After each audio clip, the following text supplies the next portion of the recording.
Welcome to VSP tutorials. ఈరోజు మనం నేర్చుకునే బిట్స్ సింధు నాగరికత బిట్స్. సింధు నాగరికత మొట్టమొదట ఏ ప్రదేశంలో బయలుపడింది? హరప్ప. సింధు నాగరికత ఏ సంవత్సరంలో బయలుపడింది? 1921. హరప్ప నగరాన్ని వెలికితీసిన పురాతత్వ శాస్త్రజ్ఞుడు ఎవరు? దయారాం సహాని. సింధు నాగరికతను హరప్ప నాగరికత అని పేరు పెట్టిన వారెవరు? Sir John Marshall. సింధు నాగరికతలో నౌకాశ్రయం ఉన్న పట్టణం ఏది? లోథాల్. సింధు నాగరికత మొత్తం మీద గృహాల ప్రవేశ ద్వారాలు ప్రధాన వీధిలోకి ఉండే ఒకే ఒక్క నగరం ఏది? లోథాల్. సింధు ప్రజలు ఏ పద్ధతిలో పట్టణాలు నిర్మించారు? గ్రిడ్ పద్ధతిలో. సింధు నాగరికతలో బంకమట్టితో చేయబడిన నాగలి ఎక్కడ బయలుపడింది? బన్వాలి.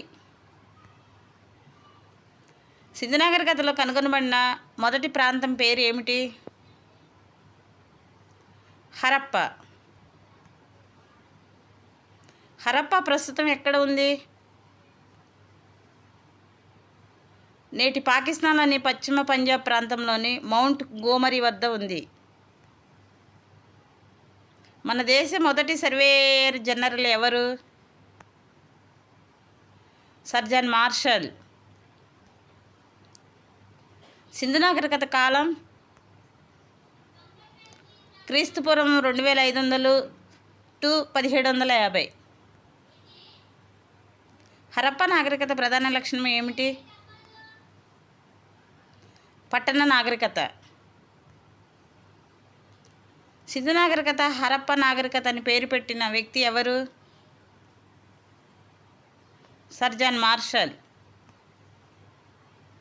సింధు ప్రజల లిపి ఏమిటి? బొమ్మల లిపి లేక చిత్రలిపి. సింధు లిపిని విడమర్చి చెప్పగలనని పేర్కొన్నది ఎవరు? ఎస్ఆర్ రావు. సింధు ప్రజల ఆరాధ్య దైవం ఏమిటి? అమ్మ తల్లి. సింధు ప్రజలు విస్తారంగా వాడిన లోహం పేరు ఏమిటి? రాగి. సింధు ప్రజలకు తెలియని లోహం ఏమిటి? ఇనుము. ప్రపంచంలో మొదటిసారిగా ప్రత్తిని పండించిన వారు ఎవరు?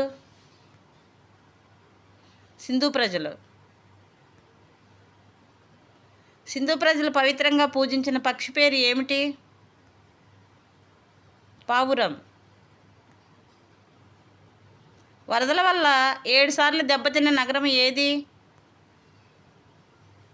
మొహంజదారో.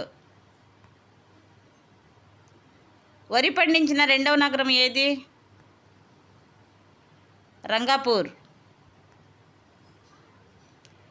సింధు నాగరికతలో గ్రిడ్ పద్ధతిలో నిర్మించిన ఏకైక నగరం ఏది? బన్వాలి.